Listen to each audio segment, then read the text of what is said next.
ఈటల రాజేందర్ అట పార్టీ పెట్టబోతున్నాడట. స్వేచ్ఛలో ఇదొక వార్తను రాయడం జరిగింది. బహుజన జనతా సమితి BJS అట. బహుజన జనతా సమితి ఈటల కొత్త పార్టీ పేరు ఫిక్స్ అయిందట ఆల్రెడీ. బహుజన జనతా సమితిగా నామకరణం, సన్నిహితుల పేరుతో రిజిస్ట్రేషన్ ప్రాసెస్ పూర్తి. మరి ఇక్కడేమో స్టేట్మెంట్ లాగా ఇచ్చేసినారు టైటిల్, సన్నిహితుల పేరుతో రిజిస్ట్రేషన్ ప్రాసెస్ పూర్తి అని క్వశ్చన్ మార్క్ పెట్టారు. అందుకే ప్రతి వార్డు మెంబర్ మనవాళ్ళే అంటూ మెసేజ్ ఇచ్చిండట. కానీ ఇప్పుడేం లేదంటున్న ఈటల వర్గం. పార్టీ పెట్టాలంటూ అభిమానుల ఒత్తిడి, లాభ నష్టాలు సాధ్యాసాధ్యాలపై విశ్లేషణ, పేరు బహుజన అయినా అందరినీ కలుపుకొని ఉండేలా ప్లాన్, బీజేపీ అధిష్టానానికి అన్ని వివరించాకే కీలక ప్రకటన, కొత్త పార్టీ విషయం బయటకు పొక్కకుండా జాగ్రత్తలు, రాష్ట్ర నేతలు ఇలానే కొట్లాడుకుంటే ఈ నెల చివరిలో తాడోపేడో తేల్చుకోబోతున్న ఎంపీ వర్గం, ఈటల రాజకీయ భవితవ్యంపై స్వేచ్ఛ ఎక్స్క్లూజివ్ స్టోరీ.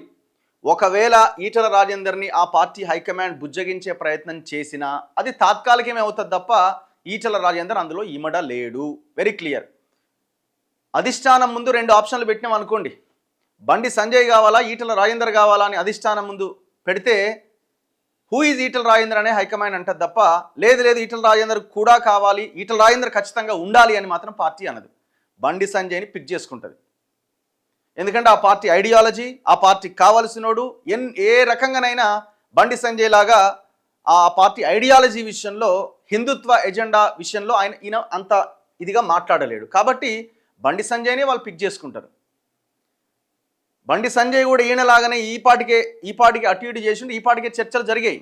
కానీ ఈటల రాజేందర్ ఇంత పెద్ద ఎత్తున నిరసన వ్యక్తం చేస్తున్నా ఎందుకు స్పందించట్లేదు అంటే అయిపోయింది. ఎలక్షన్లకు ముందు నీ అవసరం ఉండే 2 ఎమ్మెల్యే స్థానాలను నిన్ను పోటీకి నిలిపినాం, కొన్ని సీట్లు వస్తాయని భావించినాం, రాలేదు. ఎంపీ ఎలక్షన్స్లో నీకు టికెట్ ఇచ్చినాం, కొంత ఇంపాక్ట్ ఉంటుంది అని. సో ఆనాడు కూడా నేను వదులుకోకుండా నీకు పార్టీ అధ్యక్ష పదవి నీకే అని ఊహించినాం. ఎమ్మెల్యే ఎలక్షన్లు అయిపోయినాయి, ఎంపీ ఎలక్షన్లు అయిపోయినాయి, ఇంకా 3 ఏళ్ళకి ఎలక్షన్లు ఉన్నాయి. ఇప్పుడు నీతోనేం పని అని చెప్పి ఆయన్ని సైడ్ చేసేసినారు. Say very simple.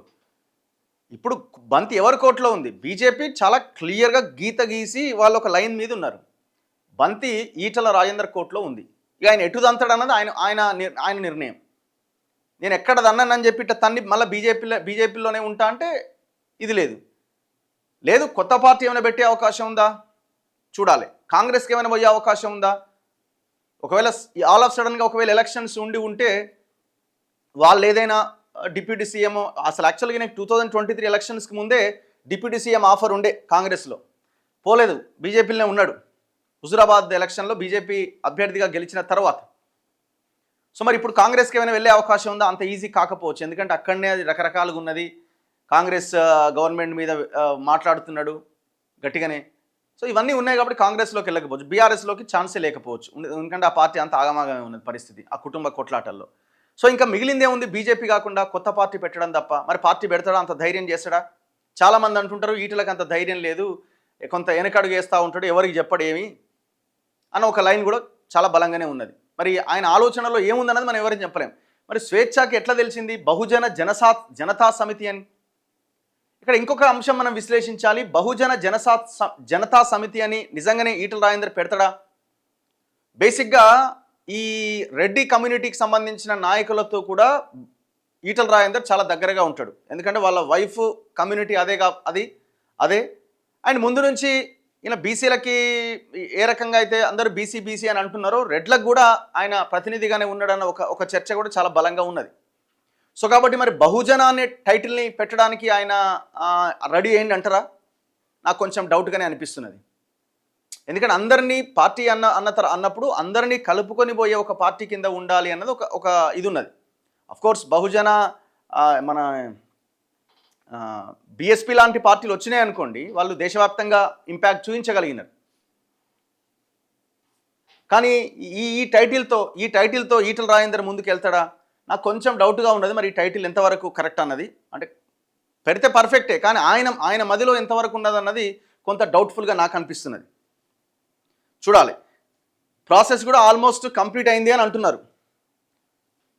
తెలంగాణ రాజకీయాల్లో అతి త్వరలో కొత్త పార్టీ ఆవిర్భవించబోతున్నట్టుగా తెలుస్తున్నది. బీజేపీలో ముఖ్య నేతగా ఉన్న ఈటెల రాజేందర్ కొత్త పార్టీ పెట్టబోతున్నట్టుగా సాలిడ్ సమాచారం అందుతున్నది. తాజాగా హుజూరాబాద్ కార్యకర్తలను ఉద్దేశించి ఆయన చేసిన వ్యాఖ్యలు ఈ ప్రచారానికి మరింత బలం చేకూరుస్తున్నాయి. తానేమీ నిస్సహాయ స్థితిలో లేనన్న ఈటెల పదవుల కోసం ఎవరి దయాదాక్షిణ్యాల మీద ఆధారపడాల్సిన అవసరం లేదని వ్యాఖ్యానించారు. బీజేపీ అధ్యక్ష పీఠాన్ని ఆశించి భంగపడ్డ నేపథ్యంలో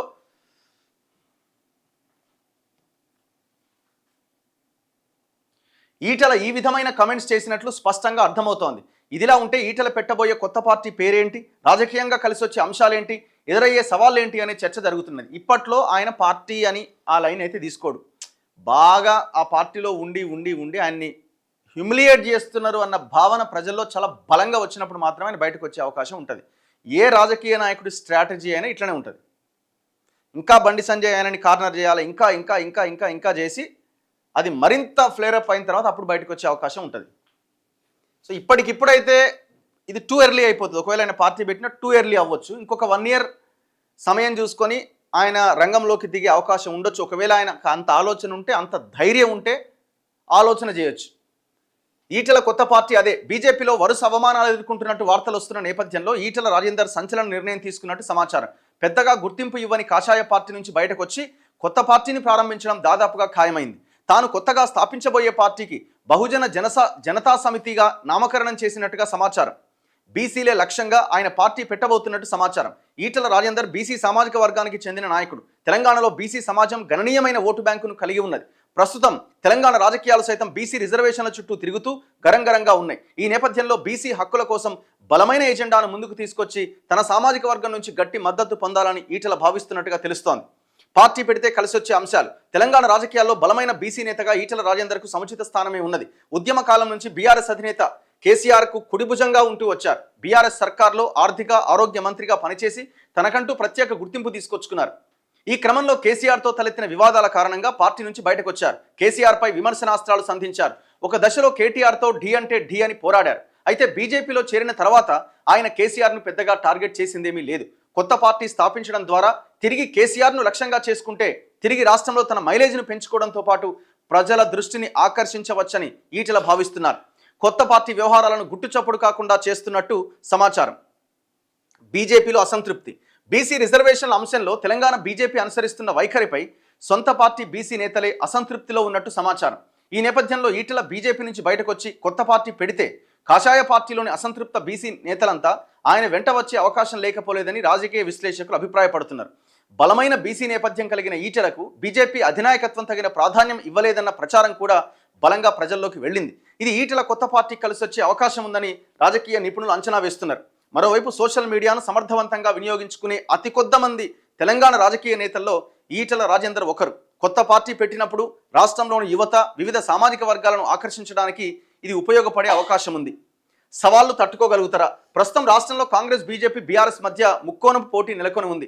ఆ పార్టీలను ఎదుర్కొని బలమైన 4వ శక్తిగా బీజేఎస్ నిలబడుతుందా అన్నది ఈటెలకు అతిపెద్ద సవాల్గా మారే అవకాశం ఉంది. అంతేకాదు, ఒక పార్టీ స్థాపించాలంటే ఎంతో ఖర్చుతో కూడుకున్న పని. కొత్త పార్టీ పెట్టడానికి ఈటెల వద్ద ఉన్న ఆర్థిక వనరులు సరిపోతాయా అన్నది ప్రధాన అంశంగా మారబోతున్నది. ఇప్పటి వరకు ఒక ప్రాంతానికి లేదా బీసీ వర్గానికి నేతగా ఉంటూ వచ్చిన ఈటెల కొత్త పార్టీ పెడితే రాష్ట్ర స్థాయిలో అన్ని వర్గాల ప్రజల మన్ననలు పొందాల్సిన అవసరం ఏర్పడుతుంది. ఈ సవాళ్ళు ఆయన సమర్థంగా ఎదుర్కొనే దాన్ని బట్టే స్థాపించబోయే పార్టీ భవిష్యత్తు ఆధారపడుతుందని రాజకీయ పండితులు అంటున్నారు.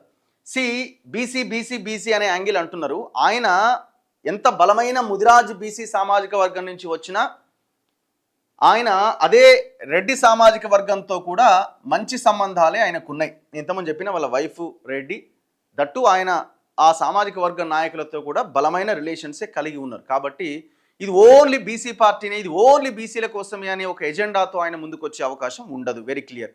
అఫ్కోర్స్ ఆయన సీనియర్ లీడర్ కాబట్టి, పెద్ద లీడర్ కాబట్టి ఆ తరహా రాజకీయం చేయడం కూడా కరెక్ట్ కాదేమో. అంటే మొత్తం రాష్ట్రంలో ఉన్న 4 కోట్ల మంది ప్రజల్ని ఆకర్షించడానికి ఆ ఎజెండా కరెక్ట్ కాకుండొచ్చు. సో కాబట్టి ఈ బహుజన ఏమన్నారు వీళ్ళు, బీజేఎస్ అన్నారు. సో మరి బీజేఎస్లో ఈ బహుజన అనే లైన్ని ఆయన వాడతారా లేదా అన్నది ఒక క్వశ్చన్ మార్క్ నాకైతే ఇప్పటికీ. రెండోది, కొన్ని ఓపెన్గానే మాట్లాడుకోవాలి. పైసలు పైసలు పైసలు, ధైర్యం ఉండాలి. పైసలు తర్వాత అన్నీ అవే వస్తాయి. ధైర్యం ఉండి నువ్వు పార్టీ పెడితే పైసలు గీసలు అన్నీ ఒకటే దగ్గరికి వచ్చి నిలబడతాయి. ఫస్ట్ ధైర్యం ఉండాలి. అంత ధైర్యం ఈటెల రాజేందర్లో ఉందా? ధైర్యం లేదా? కేసీఆర్ బయటికి పంపిస్తే వచ్చి పోటీ చేసిండు కదా, అప్పుడు సమాజం అంతా ఈటల రాజేందర్ వెంట నిలబడ్డది. ఆనాటికి కేసీఆర్ మీద భయంకరమైన వ్యతిరేకత ఉన్నది. ఆ వ్యతిరేకత మొత్తం ఈటలని గెలిపిస్తే కేసీఆర్ వెన్నులో వణుకు స్టార్ట్ అవుతుంది, బుద్ధి వస్తుంది అని ఆనాడు ఈటల రాజేందర్ని గెలిపించారు. మొత్తం ఏ ఐడియాలజీ లేదు. కమ్యూనిస్టులు కూడా ఒక రకంగా బీజేపీకి ఓటేసారు. మావోయిస్ట్ లాంటి మావోయిస్టులు కూడా, మావోయిస్ట్ సింపథైజర్స్ కూడా ఈటల రాజేందర్కి ఓటేసారు అన్ని రకాలుగా. సో అట్లా ఆ రోజు ఆయన గెలుపు సాధ్యమైంది. సో ఇప్పుడు ఈటల రాజేందరు పార్టీ పెట్టడానికి ఆయనకి పైసలు కాదు కావాల్సింది, ధైర్యం కావాలి. మరి ఆ ధైర్యం ఆయనకి ఎంత ఉంది ఆయన చెప్పాలా. పైసలు ఎక్కడి డబ్బులు ఎక్కడి అని అంటే, ఇప్పుడు కేసీఆర్ అయినట్టు ఆయన ఉద్యమం స్టార్ట్ చేసినప్పుడు చాలామంది చెప్తుంటారు కదా, ఆయన చుట్టూ ఉన్న డబ్బులు ఉన్నాయి ఆయన దగ్గర, ఏమన్నా ఏదో ఒకటి చేసి కథ నడిపించిండు. ఇవాళ ఆయన పరిస్థితి ఏంది? సరే, అది అధికారం వచ్చిన తర్వాత ఆయన చేసింది వదిలేద్దాం. అధికారం రాకముందు అయితే సస్టైన్ అవుతూ ముందుకు వచ్చిండు కదా. ఇంకొకటి కేసులు 100% నీ మీద అది ఉంది ఇది ఉందని చెప్పి కేసులు పెడతారు. నిలబడాల్సిందే. నిలబడితే గట్టిగా నిలబడతారు, జనాలే నిలబెడతారు. అండ్ అన్నింటికంటే చాలా ముఖ్యంగా అసలు ప్రాంతీయ పార్టీకి అవకాశం ఉందా అన్న ఒక చర్చ రాష్ట్రంలో పెద్ద ఎత్తున జరుగుతున్నది. ఈ అంశాన్ని మనమే లేవనెత్తుతున్నాం. ప్రాంతీయ పార్టీకి అవకాశం ఉందా? బీఆర్ఎస్ అనే ఒక ప్రాంతీయ పార్టీ ఉంది, కానీ వాళ్ళు 10 ఏళ్ల పరిపాలన టీఆర్ఎస్ అనే దాని నుంచి తెలంగాణ తీసేసి బీఆర్ఎస్ అని పెట్టుకోవడం. సో ఇవన్నీ ఉన్న నేపథ్యంలో తెలంగాణ అస్తిత్వానికి సంబంధించిన అంశంలో మొన్నటిదాకా ఇది ఒక ఉద్యమ పార్టీ, తెలంగాణ అంటే టీఆర్ఎస్ అనే ఒక రకమైన భావన ఉండేది. ఇప్పుడు కూడా చాలామంది తెలంగాణ పార్టీ అని, ఏ పార్టీ అంటే తెలంగాణ పార్టీ అని అంటుంటారు చాలామంది కార్యకర్తలు వాళ్ళు. కానీ ఎప్పుడైతే బి అని మార్చిండో ఆ పార్టీ ఇక ఇది లేదు అనే ఒక భావనకు వచ్చేసారు. అదొక భాగం అయితే 10 ఏళ్ల వీళ్ళ పరిపాలన ప్రజల్ని చాలా దారుణంగా, ఇప్పుడు బయటపడుతున్న కేసులు ఇవన్నీ చూస్తే అత్యంత దారుణం అనిపిస్తున్నది ప్రజలకు కూడా. సో కాబట్టి బీఆర్ఎస్ పరిస్థితి అట్లుంది. 2 నేషనల్ పార్టీల్లో బీజేపీ వాళ్ళు 3 సార్లు కేంద్రంలో అధికారంలోకి వచ్చారు. ఇక్కడ వాళ్ళ పరిస్థితి ఏందన్నా మనం చూస్తున్నాం. కాంగ్రెస్ మొన్న 2 ఏళ్ల పరిపాలన వాళ్ళు ఇచ్చిన హామీలు నెరవేరుస్తున్నవి. కేసీఆర్ దిగిపోవాలి, మేము మార్పు తీసుకొస్తామన్నారు. ఎలాంటి మార్పు తీసుకొచ్చారన్నది ప్రజలు చూస్తున్నారు. ఇవన్నింటి నేపథ్యంలో ఖచ్చితంగా ఒక ప్రాంతీయ పార్టీకి అవకాశం ఉంది. ఇందులో 2 అంశాలు ఉన్నాయి. ఒకటి తెలంగాణ అస్తిత్వానికి సంబంధించిన గ్యాప్ ఉంది. రెండోది సోషల్ జస్టిస్. కేసీఆర్ పవర్లో ఉన్నప్పుడు బీఆర్ఎస్ మంచి ఇది ఉన్నప్పుడు, టీఆర్ఎస్ ఉన్నప్పుడు తెలంగాణ పార్టీ అనే ఒక స్టాంప్ ఉంటుండే. ఇవాళ బీఆర్ఎస్ కొలాప్స్ అయిన తర్వాత ఇప్పుడు తెలంగాణ అన్న గ్యాప్ కూడా వచ్చేసింది. అంటే తెలంగాణ అస్తిత్వము, తెలంగాణ దీని గురించి చెప్పేవాళ్ళు లేరు. ఇవాళ తెలంగాణ కోసం అనే పార్టీ ఒకటి లేకుండా పోయింది. కాంగ్రెస్ ఉంది అని కూడా కాంగ్రెస్ ఏం చేస్తున్నారు? వీళ్ళని తెలంగాణ ఉద్యమకారులు, ఇప్పుడు రేవంత్ రెడ్డి చుట్టూ తెలంగాణ ఉద్యమకారులను, తెలంగాణ నాయకులను పెట్టుకుంటే బాగుండేది. అంత రియల్ ఎస్టేట్ వాళ్ళని పెట్టుకున్నాడు చుట్టూ. మంత్రి పదవులు వాళ్ళకే ఇచ్చిండు. మొత్తం వ్యవస్థ అంతా కూడా అంతే ఉంది. ఇప్పుడు ఒక్క మీటింగ్లో కూడా జై తెలంగాణ అంటలేడు రేవంత్ రెడ్డి అనేది ఉన్నది కదా ఆల్రెడీ.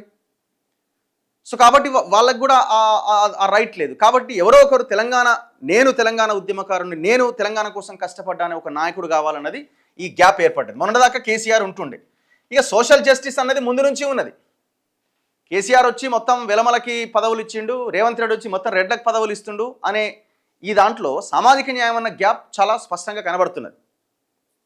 ఈ రెండు అంశాలని కార్నర్ చేస్తూ, ఈ 2 అంశాలని టార్గెట్ చేస్తూ వచ్చే బలమైన నాయకుడికి అద్భుతమైన ఫ్యూచర్ ఉంటుంది. మరి అది ఈటెల వల్ల సాధ్యమా చూడాలి. మరి ఇప్పుడు వీళ్ళు సెన్సేషన్ కోసం రాసిర్రా, లేకపోతే నిజంగానే ఏమైనా ఇన్ఫర్మేషన్ ఉందా చూడాలి.